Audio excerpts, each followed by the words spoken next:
Good evening, everyone, and welcome to another opening door of the Mothman Podcast.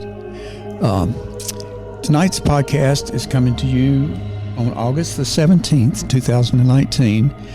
And Amanda, I don't know about you, but this week I felt like there's as you would say in Star Wars, there was a disturbance in the Force with all this violence that we've had over the last few weeks, in the last week or so. Yeah, definitely. Do you feel like, are we looking at possible paranoia activity in the future at these sites because of so many people that were killed violently? Yeah. At that location, and maybe there's still a lot of unfinished business left in the world because they were brought to their end in a violent way. I think anytime you have a series of violent episodes like that, there is a force of evil behind it. And unfortunately, as a lot of people know, when there's a violent, sudden death, a lot of times that can lead to a trapped soul. And that person doesn't necessarily pass on the way they should. And yeah, I'm definitely concerned about some of these areas. Like, are we going to have a large amount of people trapped? I know as a medium, one of our tasks is to try to pass people on, to encourage them to go to the light. And we do that through meditation. Sometimes we participate together. I know when there was the Vegas shooting, there was a group of us that chose a time and a date, and we meditated and tried to really pass some of those people on. And I think that needs to be done definitely for El Paso and Dayton, Ohio. So yeah, those are definitely some considerations. And I think the kind of the paranormal evil force behind it is something that we really need to think about in this country and what we can do to change that. And, I don't know if you know, there was I think it was about 10, 15 years ago, there was a group of monks that there was like about 100 of them that converged on LA, and they meditated for peace and, happiness and these kind of things in the world. And they measured a significant drop in violence that night. And of course, people are saying, oh, well, you can't prove it was them. No, but if you get enough people thinking about positive love and peace, I think it really can make a big difference in the world. I agree 100%. And, one guy made a statement not too long ago. I heard him on the radio and said, let there be peace and let it start with me. And that's the mentality that we need to go forward with. Definitely. In this day and time. Yeah. Now, you were mentioning to me prior to the show about a feeling that about a person that may not have died. Yes. Or if he did die, his spirit's still hanging here. Yes, and it's kind of not a person we want hanging around. That's Jeffrey Epstein. The morning that the story broke, I read the headline. It said, Jeffrey Epstein commits suicide in prison, and I was like, I paused for a minute, and I was like, he's not dead. I can still feel his energy. And then I was like, am I crazy? So I actually went on Reddit and my group of medium friends and just said, hey guys, what are you guys feeling about this? And 100% of the mediums that responded said, I don't know what it means, but I do feel his energy. So yeah. It's one of those things that we just, and my other feeling on that is, we don't want that. It was funny. One lady said, it could be that his energy is stuck here. And somebody else responded, well, if he's stuck, I'm not helping him pass through to the light. He's just going to have to hang around, right? That's right. That's right. All right. Amanda, you've chosen the topic for tonight. And ladies and gentlemen, every week that we are doing a podcast, we're going to have a special topic that we're talking about. And so we hope that you enjoy tonight's topic. But she's put a lot of work in on this topic. And so I hope you guys enjoy what she's planning to bring to the podcast for tonight. Thanks, Mr. Mothman, and I really appreciate you bringing me back to the show. I really it's enjoy the Daryl and podcast. Amanda now. It's the Daryl and Amanda hour now. So. Good, I enjoy it, and I think we've got a great rapport. So I chose the topic of tulpas, and that's spelled Tulpa, tulpa, and the way that this topic came about for me. I was kind of I enjoy looking at psychology and videos on psychology online. And I was looking up because since I was a very young girl, about 5 or 6 years old, I've had a group of imaginary friends. And I have those imaginary friends to this day. That's not that unusual for a medium to have imaginary friends. I have questioned at times whether they are spirit guides or just imaginary. Not real sure sometimes. But looking up, why would an adult have an imaginary friend? I came across this idea of a tulpa. And the word tulpa is from Sanskrit, and it's a Buddhist concept. And it means thought form. And what they are you kind of imagine them, and at some point your tulpa speaks back to you. And so I was like, wow, that sounds a lot like my imaginary friends. I have 2 main friends who are always there with me that I discuss everything with, and they give me advice, and their responses seem to be unprompted. It's not me thinking their response. They say things in response to me that I wouldn't think of. And so it's kind of, it's a little confusing sometimes, they feel very real. And it also seemed to be very much like this idea of a tulpa. And so I guess some of the questions is, are we dreaming up these tulpas? Is it fulfilling our wishes? Is a tulpa a way to live a richer or fuller imaginative life? I'm not real sure on those things. So we're going to explore this topic and try to answer some of those questions. Now, Amanda, this is not like, let's say, an evil side of a person and a good side of a person. Right. It is not multiple personalities, or I think that's called dissociative identity disorder today. Or multiple personalities is what we've always known it as. I think that's the old-timey version. Yeah. Okay. Well, I'm old enough to be old-timey then.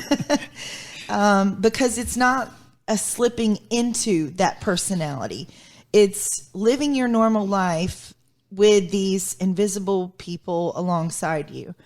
And those invisible people answer back as if they are sentient or self-aware themselves.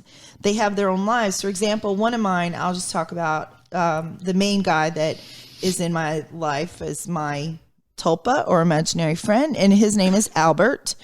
And Albert is 53 years old, and he is a businessman. He owns a lot of properties around the world, so sometimes he's out traveling. I know what he looks like. He's, got shaggy brown hair. He's kind of sort of a hippie guy, but he's also really grounded, and he kind of watches over me all the time. If I'm having problems, we can discuss it. So is he ever out of town when you're having a problem? No. He flies back very quickly at the speed of light, apparently. Okay. Well, you were talking about dreams, and we've got a little episode here about Alan Watts, and he called this episode, what if you went to sleep and died, and then we wake up.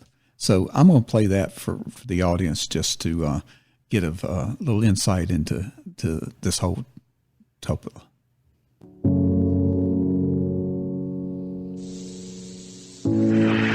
I wonder what you would do if you had the power to dream at night any dream you wanted to dream.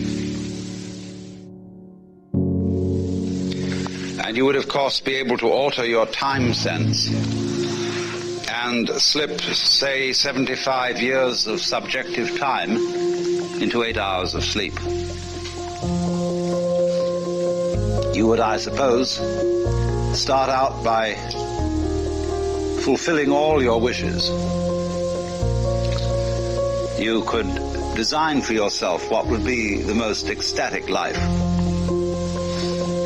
Love affairs, banquets, dancing girls, wonderful journeys, gardens, music beyond belief. And then after a couple of months of this sort of thing at 75 years a night, you would be getting a little taste for something different. And you would move over to an adventurous dimension where there were sudden dangers involved and the thrill of dealing with dangers. And you could rescue princesses from dragons and go on dangerous journeys. Make wonderful explosions and blow them up. Eventually get into contest with enemies. And after you've done that for some time, you'd think up a new wrinkle to forget that you were dreaming, so that you would think it was all for real and to be anxious about it. And then, because it'd be so great when you woke up, and then you'd say, well, like children who dare each other on things, how far out could you get? What could you take? What dimension of being lost, of abandonment of your power, what dimension of that could you stand? You could ask yourself this because you know you'd eventually wake up. And then you would get more and more adventurous, and you would make further and further out gambles as to what you would dream. And finally, you would dream where you are now. You would dream the dream of living the life that you are actually living today. That would be within the infinite multiplicity of choices you would have, of playing that you weren't God. Because the whole nature of the Godhead, according to this idea, is to play that he's not. So in this idea, then, everybody is fundamentally the ultimate reality. Not God in a politically kingly sense, but God in the sense of being the self, the deep down basic whatever there is. And you're all that, only you're pretending you're not.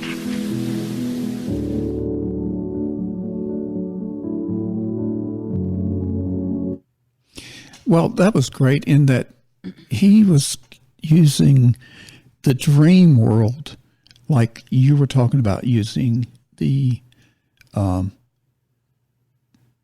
world. Mm-hmm.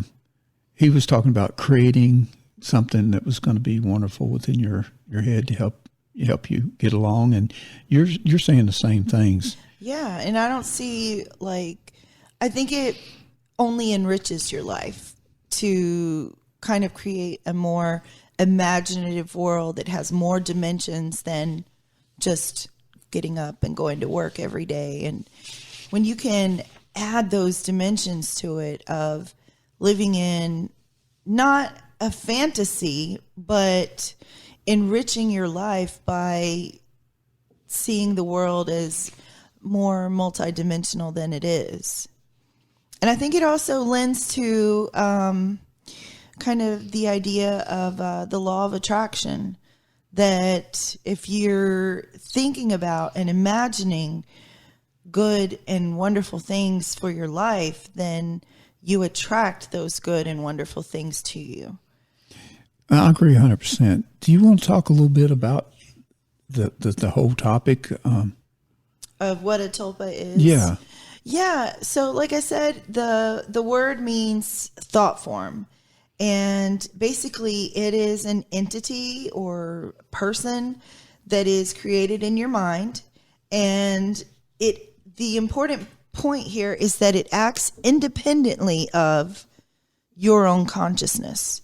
So they talk about like when you're creating a tulpa and you're thinking about it, you're visualizing it and seeing this person first, but that the tulpa becomes sentient or like self-sufficient and with their own consciousness when they start answering back to you.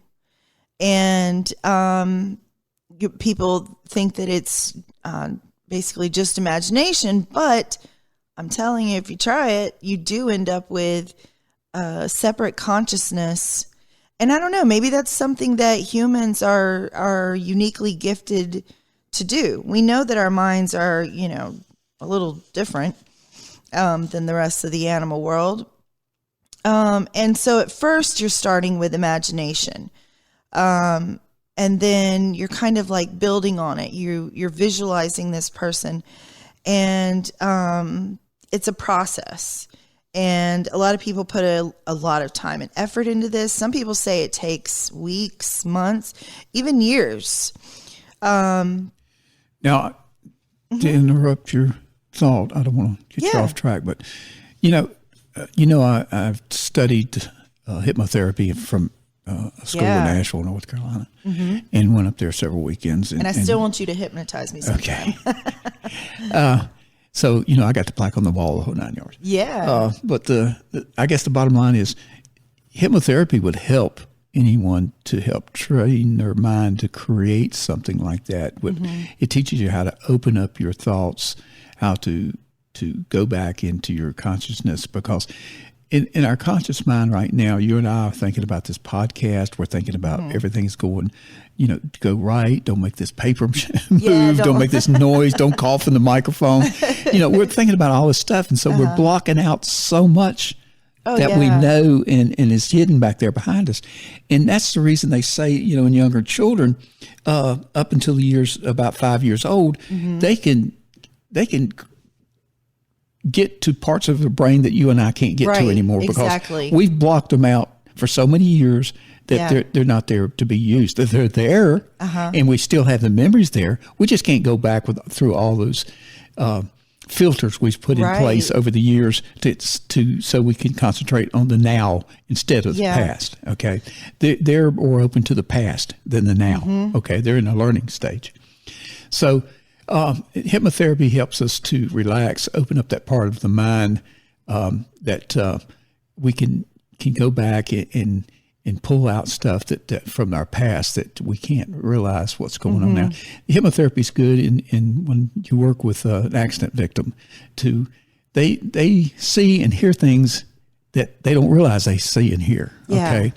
But if you can go back and open up their mind and get them relaxed enough to where they can go back and see that incident, just like when it happened, they can pull out facts to give to law enforcement that the normal person can't like do. License plates that they saw, and we just block it out. It's just we constantly block out things.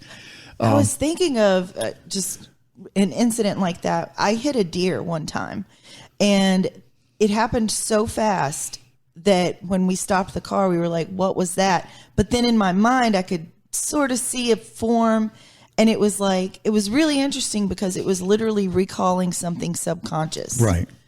So now, cool. My wife always accused me, hey, you didn't listen to what I had to say. There's a good chance that she probably did say it. There's some good chance you might not have said it, but there's a good chance you probably did say it. And that I was thinking and looking and doing so many other things that I heard, but I didn't.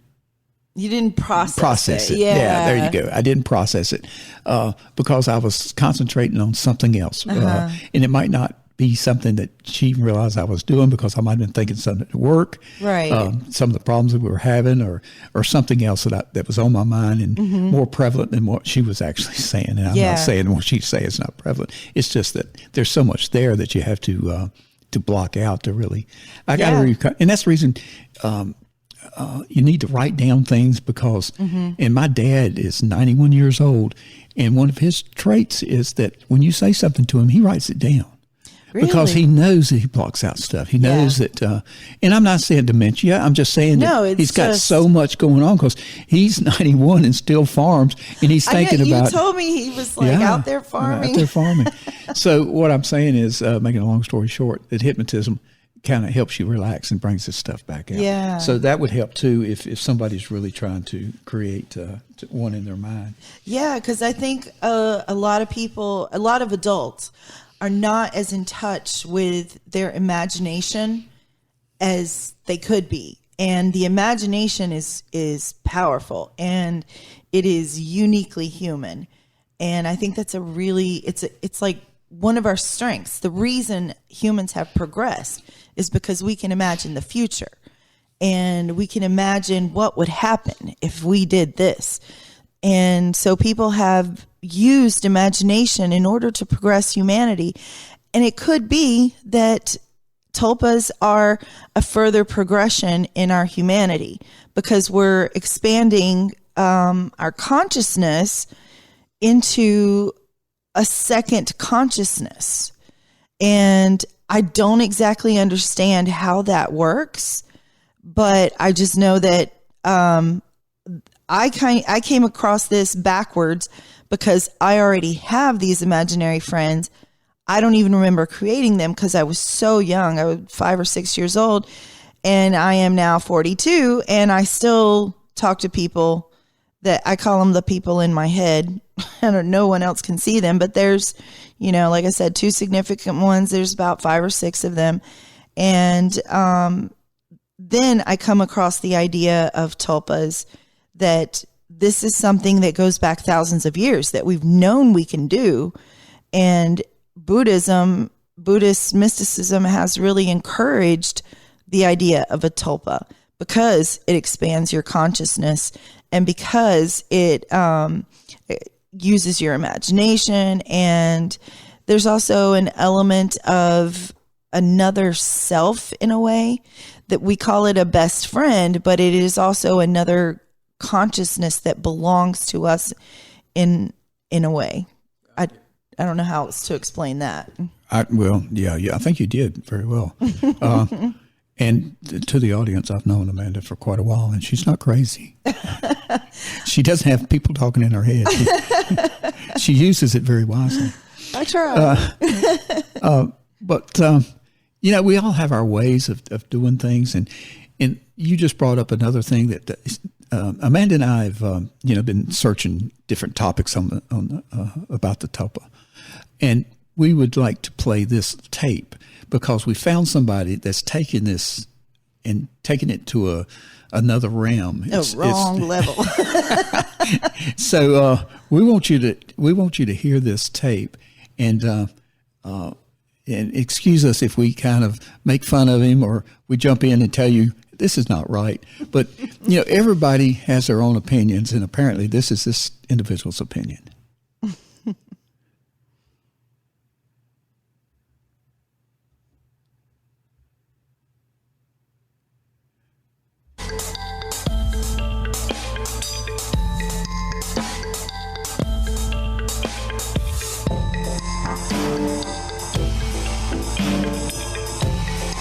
Well, here's an interesting takeaway. I mentioned this to you before, but this is something you should really look into.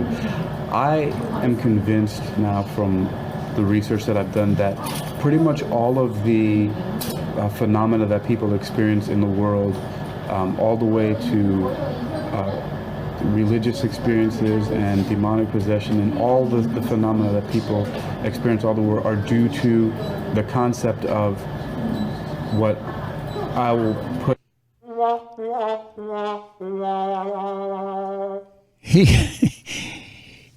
First off, this guy's doing a podcast in what appears to be a restaurant in China.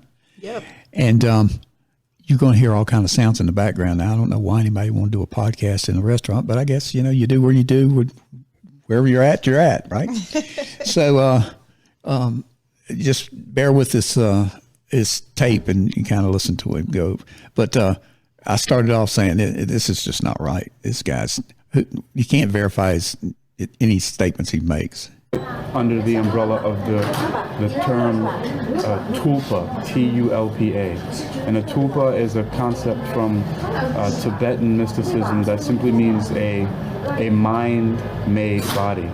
And this is very interesting because, in my opinion, from my perspective, it explains everything. There again, his opinion. And he said Tibetan mysticism. It's not Tibetan. It's Buddhist, which is a big difference. Well, he's also not talking in Southern because I call it a Tulpa, and he calls it a Tulpa or something. Okay.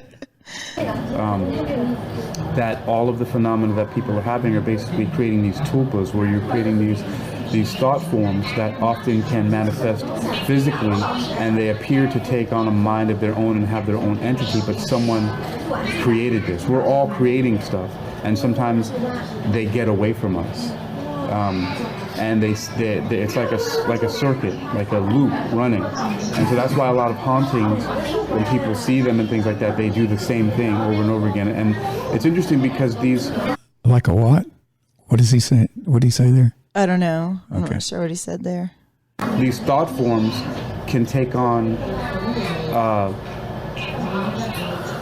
such intricacy that sometimes they respond, like they have programmed response. It's almost like an algorithm to different stimuli. So, for example, when different people, certain energy that they bring, the tulpa will respond in a certain way, and so it seems like it has an intelligence and a life of its own, but it's simply because a lot of times people that separate these things from themselves, and a lot of times it's unconsciously, they're also unconsciously creating an entire neural network of information for these things to operate.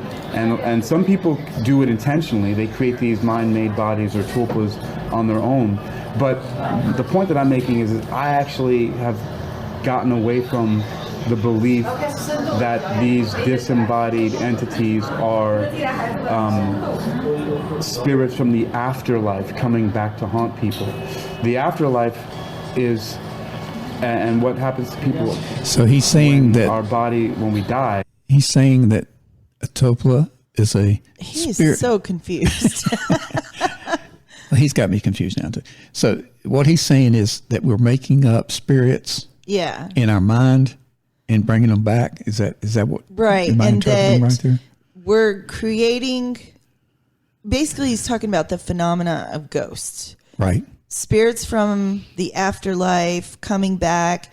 And he's saying, no, those aren't spirits. Those are tulpas, which is like a thought form.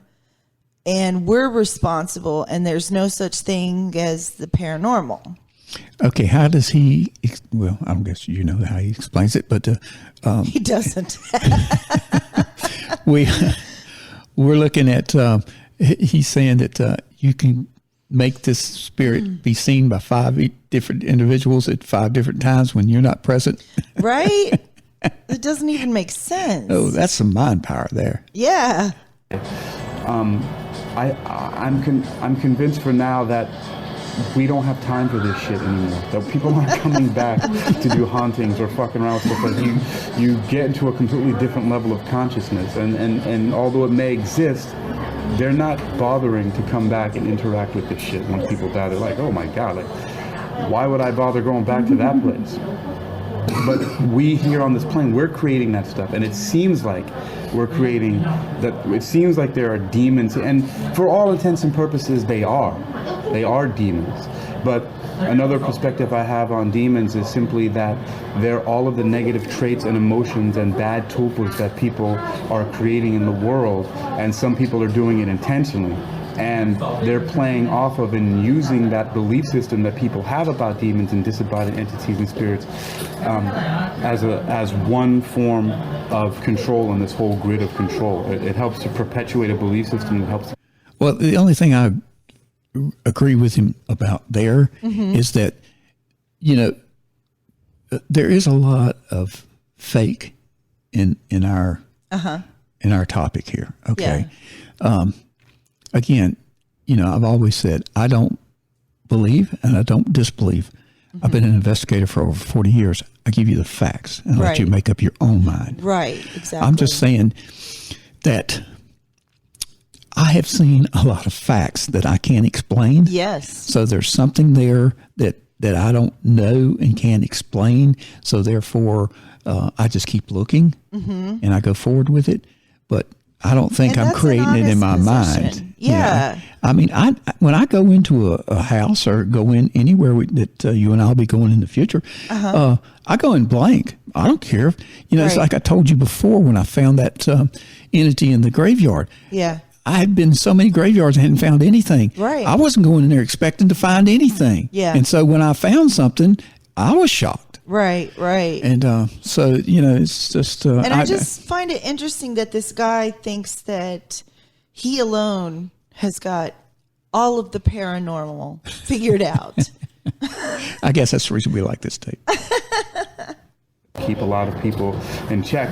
But it's very interesting that ever since I began to have this perspective, all of those things went away and they had no more control. I guess he's trying to justify it in his own mind. Those are just thought forms that appear to have a life of their own and they appear to come from the other worlds. But these are all fictions that are operating in this physical plane because people create them. People start having these ideas. They start reading certain books about ghosts, or they start getting scared about stuff, and the mind starts making these things up, especially through like optical illusions that happen to people. A lot of times what the mind does is that when it doesn't understand something, it creates a story behind, like, why am I seeing this thing that it looks like a body or a ghost, and then those things then build upon themselves, and sometimes they detach from people, or people intentionally detach these stories, and then people write books about it, and there's movies now, and that's why you even have like alien abduction stories, and nobody ever has any evidence of this stuff. It's happening to people, but now I don't agree with that. I think there's a lot of evidence out there. Oh yeah, especially for not even for abductions, but for aliens. Period. Right, and but that's a whole different topic. Oh yeah, I mean it might fall in the realm of paranormal, but I think it's more in the realm of normal than paranormal. Yeah, exactly. Again, they're just simply mind-made by people. We're the creators of the aliens. We human beings are the creators of the ghosts. We're the ones that are doing this. A lot of time, it's interesting too that there's a lot of evidence that a lot of poltergeists and a lot of hauntings are actually attributable to people who it's happening to. There'll be like a child or somebody who's mentally disturbed, or anything that they are actually creating these effects because they either had some emotional disturbance or something else that's going on. And it's been found by a lot of researchers that once they deal with a certain person, or they do a certain ritual, that's why sometimes exorcisms work, because you're dealing with the person who's actually creating it, and it's not the demon, but it seems like it. Like, there are a lot of people, for example, so in studying hypnosis, you'll find out that there are people who who have what's called dissociative personality disorder, which used to be called multiple personality disorder and things like that. And some people have confused with schizophrenia. But where people have multiple personalities, whereas, for example, in one personality they could be a woman, and another one they're a little boy, another one they're... And going back to that, the medical treatment for someone like that is because this person didn't create it themselves. Their minds created exactly. it. And their mind is taking over, where you control when we create. And multiple personality disorder comes about because of severe trauma. Yes, severe trauma. It's a whole different category than what we're talking about. Yeah, so it he's lumping everything into one category and sending it all under this topic. Yeah. So and he brings up the idea of fear and how much he has been afraid of ghosts and things, and how now that He knows it's a tulpa. He's not afraid. So it almost seems like he needed a way to rationalize his own fear. And I agree. You either believe or you don't believe. I don't think there's too much gray area in there. Yeah. And you're either afraid or you're not afraid. Yeah. It's just like my daughter wanted me to go into this graveyard out in the middle of nowhere with no lights or anything. And so I said, okay, let's go. Well, when we get there, guess what? I get out. Nobody gets out with me. So, I go in this graveyard and I didn't fear anything. I didn't think I was going to find anything, which I did, but I didn't. And the only thing about what I found was when I first found it, it was I didn't have the camera. I've got an SLS camera, and I didn't have the camera turned on. And so my son-in-law was one of those believers. Oh, it always happens off camera. And I'm going, oh, God, it's happened off camera. so I was able to get the camera going, and then I was able to catch it there at the very end.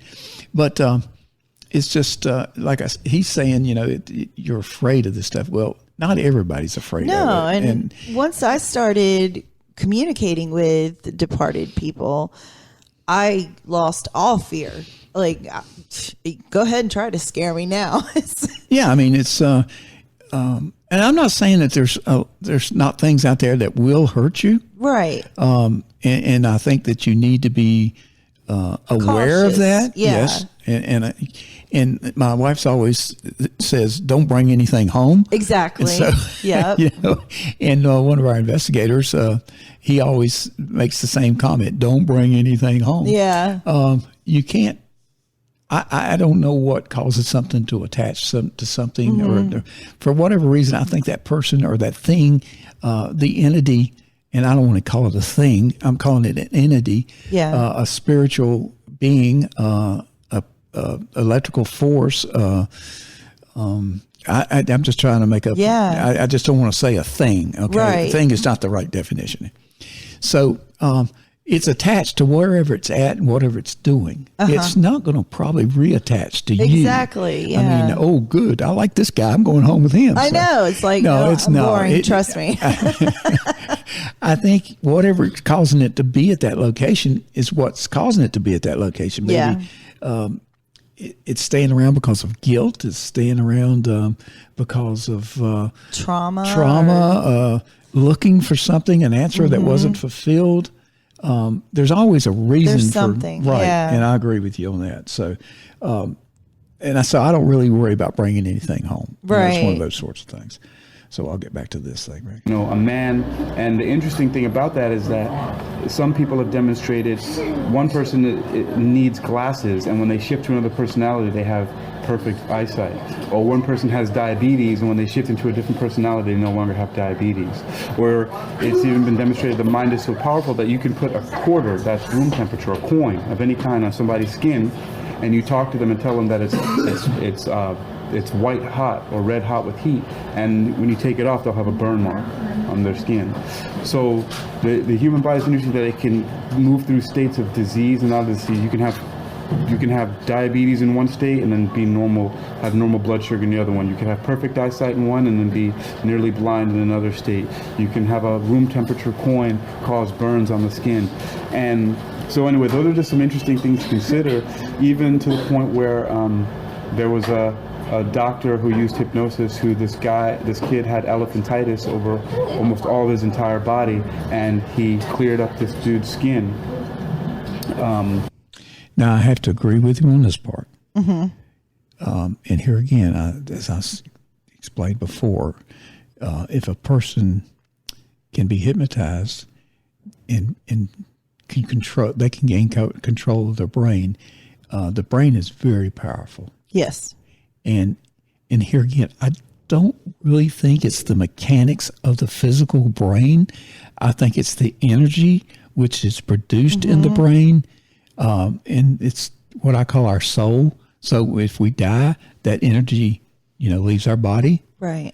And you've heard me speak of this in prior podcasts, but this energy leaves the body. That energy is so strong, it can control this, what we call a body, or you know. I always wonder if, because I'm really into quantum physics, and I always wonder if at some level we're affecting the quantum world by our thoughts. Like, what if prayer or meditation or the law of attraction is just us moving some quantum particles in the right place or attracting them? You cannot do any research into paranormal without going into the quantum theory. This is true. Okay. Yeah. And one of the key components of that quantum theory is energy, and energy cannot be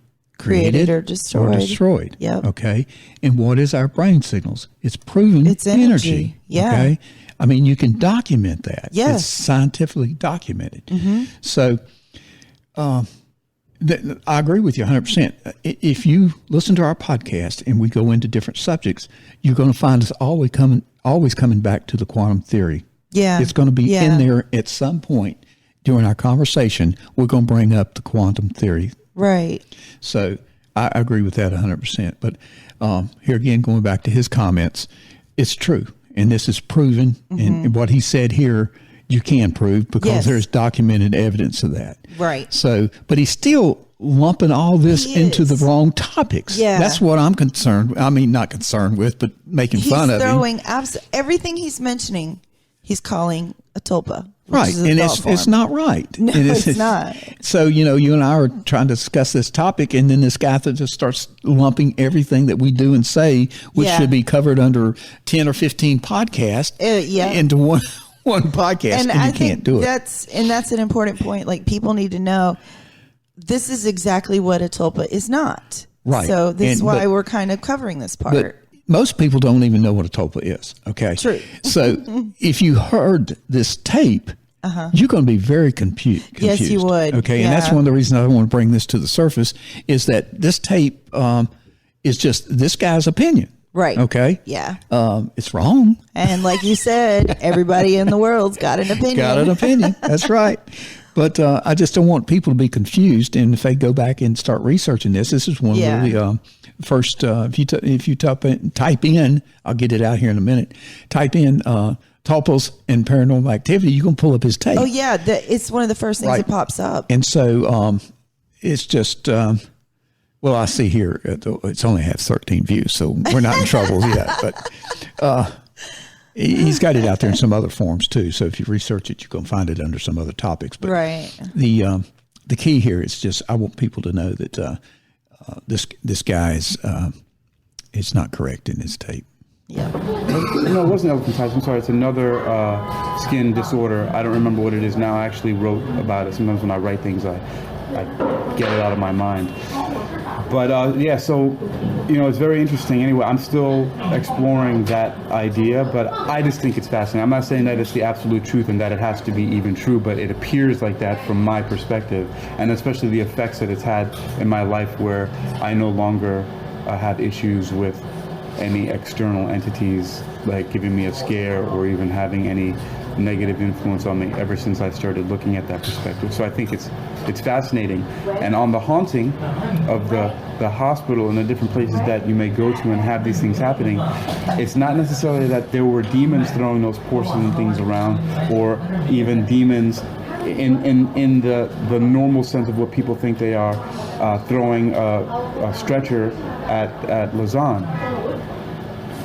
Either your boyfriend at the time, he thought that there were demons, and so maybe even read stories about them and was doing rituals to try to conjure them. And when you do that, you actually do, because you're starting to read about their personalities and you're reading about the powers that they have and the things that they can do, and so you create a tulpa for that. Or people who were at the hospital before, maybe there was somebody who was there, people who have mental conditions, and I'll just leave with this because I got to go do my thing, but Dr. Andrew Weil in his book called The Natural Mind talked about how to the same extent that yes, I know, thank you, to the same extent that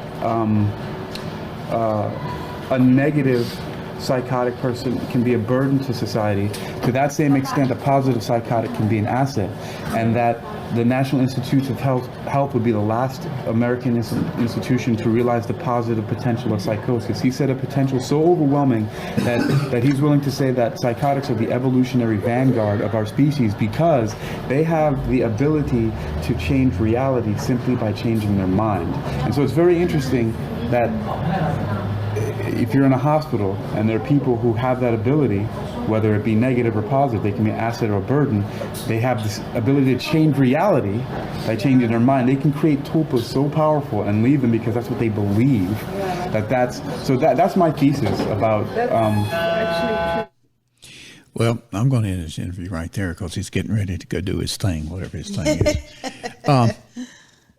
He's correct in that you can heal yourself and you can, but it's not a tulpa. It's right. It's a completely different thing. He's lumping all this into one topic, which is the wrong topic. Yeah, that should be in a hypnotic state. Maybe podcasts that we can talk about. He's covered psychology, medicine, all kinds of paranormal stuff, aliens, and he's called all of this tulpas. Okay, so his definition of the tulpa is anything you make up, period. Pretty much. Yeah, okay. So imagination is a tulpa. I mean, you can't tell a kid that. It's such a valuable resource. Yeah, and like I said, I think I just want people to understand what a tulpa really is. Yeah. But I also wanted to understand any positive has a negative, okay? Yes. And so I'm going to lead into yours negative. You got to be careful with whatever you do, whether it's hypnosis, whether it's creating something in your mind. You've got to be creative enough to know what's good and what's bad.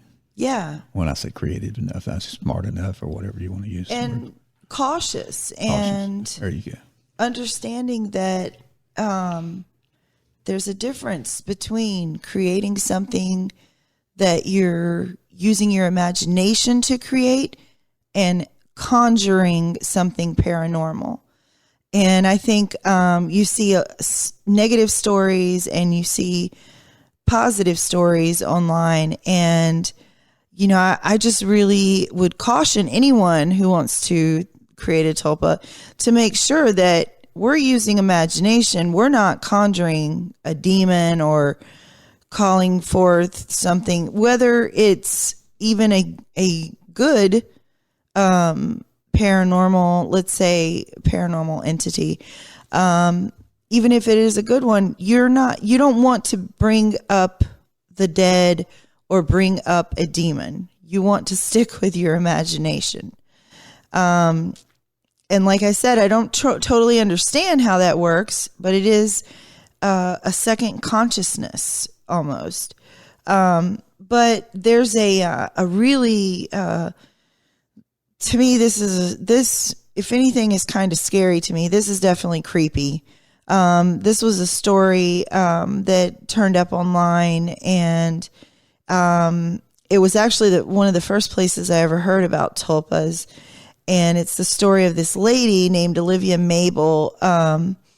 And she and her husband had a son, Aiden, and they lived in Salina, Texas, which is north of Dallas. So the news reports that you can look up online, March 13 of 1990, Aiden was found drowned in a pond on their property. And as you can imagine, it was devastating for his parents. He was 7 years old. And Olivia and her husband began to have problems because of the death of the child, and the husband left. And Olivia refused to leave the house. She wasn't going to leave the house where she had raised Aiden until his death, and she had his ashes there with her, and she was just full of grief. So she pretty much withdrew from her family. She withdrew from social life. And eventually she totally stopped leaving her house. They said September 1991 was the last time friends and family saw her. So fast forward to February 27, 1994, and 911 received a kind of like a hang-up call. There was no one on the line, and then the phone just was hung up. And then that repeated again. It rang, and no one was on the line. They hung up. Well, as you probably know, when you call 911, your phone number and your address show up to them, and they can dispatch the police. So they did that, dispatched the police for a welfare check. Not sure what was going on. They go to this house, which was Olivia Mabel's house, and they tried to look through the windows. The windows had been painted black, which was kind of strange, and it just was really run down. So they break down the door and they go inside, and when they get in, they find that the whole house is just in a state. There was just dust and things were topsy-turvy and just a disaster. And it looked like, no one had lived there for, I don't know, forever, a long, long time. So they're searching room to room, and they come upon a child's bedroom. The child's bedroom was immaculate. It was clean. All the toys were put away in their little cubbies. The bed was made. It was tidy. It was, there was a lamp on, and they're looking around the room, and they see in a rocking chair, it turned out to be Olivia Mabel, and she was quite dead. They figured she had probably been dead a while. Later, the coroner said it had been 3 weeks. And in her lap, she had a kind of like a voodoo doll made out of sticks and wrapped in a little bit of like a child's clothing. And they were kind of freaked out about that. And then they look at the wall in front of the rocking chair where Olivia was sitting, and there was a sort of like a trunk, like a toy chest kind of thing, covered with a child's bed sheet. And there was a banner that hung in front of the altar, and the words were in Sanskrit. It was translated later. And there was like toys and candles and an urn of ashes, which was Aiden's, it turned out. The Sanskrit was translated to say construct or build, which is kind of like what the word tulpa actually means literally. It's like a thought construction. So that was all weird enough, but then things got even weirder. They find stacks and stacks of letters, like one a day kind of thing. And they all said things like, Aiden, Mama misses you so much. Please come back to me. Aiden, I'm so sorry. Please come back to your mommy. And as the police were going through the letters were getting weirder. And it's the last 3 letters were like, Aiden, I'm so sorry I let it get like this. Aiden, please forgive me. And then the final letter said, Aiden, I'm leaving. I will not let you keep me, you vile, vile creature. Mommy's coming for you, Aiden, my sweet Aiden, which is pretty weird. So the question the officers had was, well, who made the phone call? Because there was no one in the house, and Olivia had been dead for at least 3 weeks.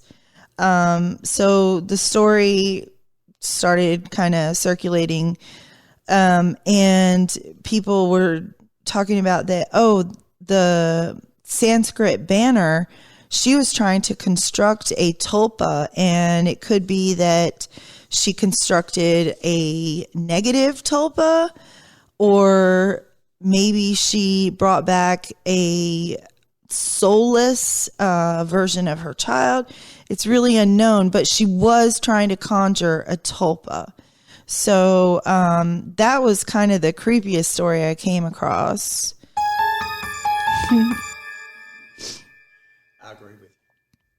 I agree with you.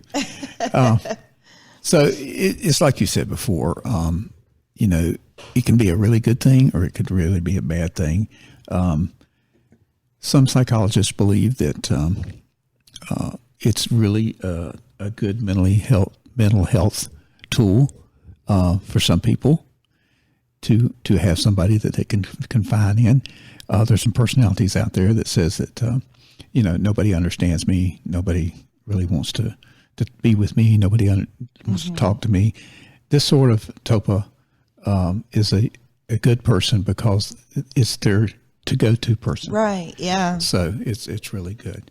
I want to talk a little bit about how to create a Tulpa. Yeah.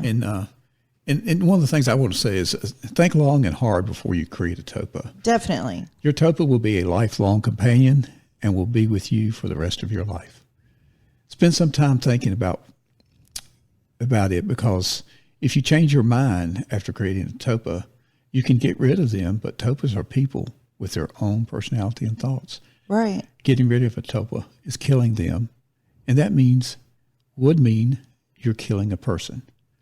Making a Tulpa is no easy decision. Take your time, and if you really want to make one, make a good one. Yeah. So that's the planning stage. And so your next stage is what? Creating what it's going to look like? Yeah. So like I said, this is not something you dabble with. You need to approach this carefully and understanding what you're creating. You're not conjuring the paranormal. You're not conjuring a demon. You're not calling forth anything. You're starting from your own imagination. I know a lot of the sites that you can research and look into talk about planning the appearance, and you can draw it out, what you want this person to look like, or you can fantasize of what you want this person to look like in your own mind. But you need to create something that's going to be real to you. Yeah. And it's really funny, but some of the psychologists say if you create let's say if we created a robot, you got to tell this robot it's not real, okay? Yeah. Because it will. You can have it to form its own personality, and you can have it to form its own thoughts, but you got to let it know that it's not real. So if you're trying to create something that's not a person, you got to let that entity know that it's not a person. Yeah. And also plan your Tulpa's personality, right?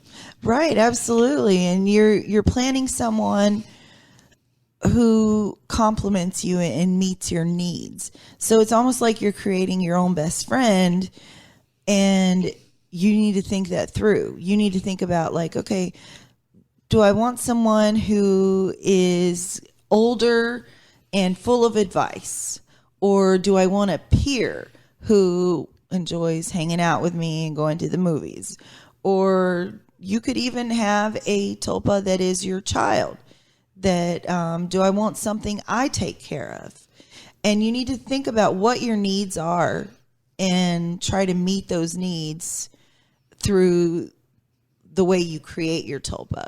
So, you're imagining someone who is wise and maybe they have more experience than you in certain areas. How much older are they than you? Are they closer to your age, or are they significantly older, like your parents' age, or somewhere in between? The cool thing about a Tulpa is their focus in their purpose is you. So it's someone that you can rely on, and you kind of want to think of it that way. Like, what would a person that I could completely confide in, completely rely on, what would that look like? And then, think about the aspects of their personality. What do they do for a job? Do they have a job? How much money do they have in the bank? Do they, what color's their car? What's their favorite color? What do they wear on average? Do they hate fish and love to eat Mexican food? what kind of person is this? You know, is this a person that's a lot like you, or is it a person that's a compliment to you? Oh, that's great. One of the other things they talk about is visualize. How do you visualize? I'll get the word out here in a second. Y'all bear with me. Visualize your tulpa. Sit down and close your eyes. Imagine your tulpa in your head. Look at them from any possible angle you can think of. Try to visualize every detail of their appearance. Be patient and take time visualizing them. And remember that some part can be very different, such as a face. Also remember, you can do this, many things with this tulpa as you want to, whatever you want it to wear. But visualize it, and it's going to take time. I believe one of the things you said, it could take anywhere from a few days to a few years. Yeah. So it's not something that you're going to sit down and do on a weekend. Okay, it's something you got to take your time and do it right if you're going to do it. And you're there when your tulpa speaks back to you. That's when the tulpa has really become its own person, its own consciousness. And that's the goal. That's where you want to arrive at in order to have a good relationship with your tulpa. You really don't have a relationship with them until they are sentient. They're self-aware and conscious on their own. So by that, you mean try to feel their hair, the details of their body. You just want to maybe give it a scent, have a special scent that you recognize, and you want to visualize the movement that this tulpa will have, the way it walks, the gestures they use. So there's a lot of things, and once you get it to the point that it can talk, talk to it, watch TV with it. Have deep conversations with it. Talk about your life. Yeah, and after it learns to speak, you can even create its own voice. Yeah. So I know with mine, like I really have an affectionate relationship with these people. I care about them, and there was even a point where I thought, oh well, this was back when I was like 18. Oh, I'm an adult now, and I shouldn't have imaginary friends anymore. But they didn't just go away. And I think that's important. Your tulpa is not going to just go away. Like Daryl was saying, to get rid of them is to kill them.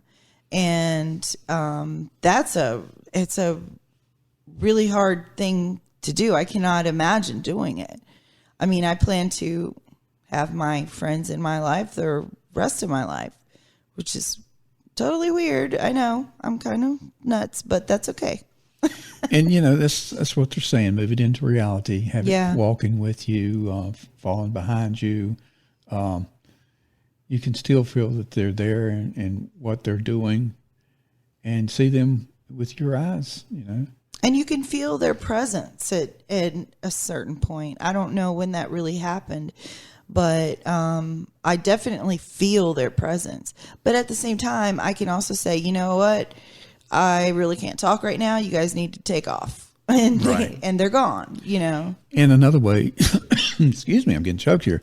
Another way is visit the tulpa's forums. There's a lot of forums out there that you can visit and talk with other people who have them.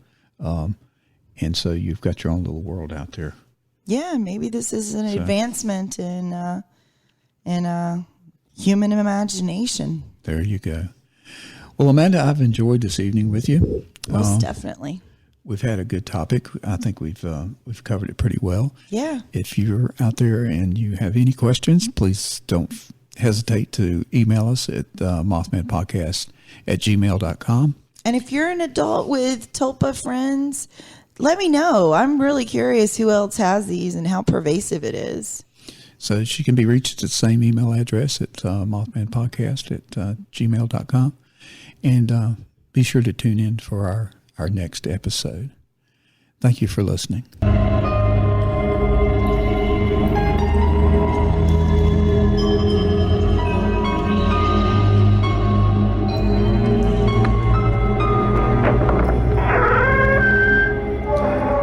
So as we leave, have a good night. And thank you for listening to Mothman Podcast.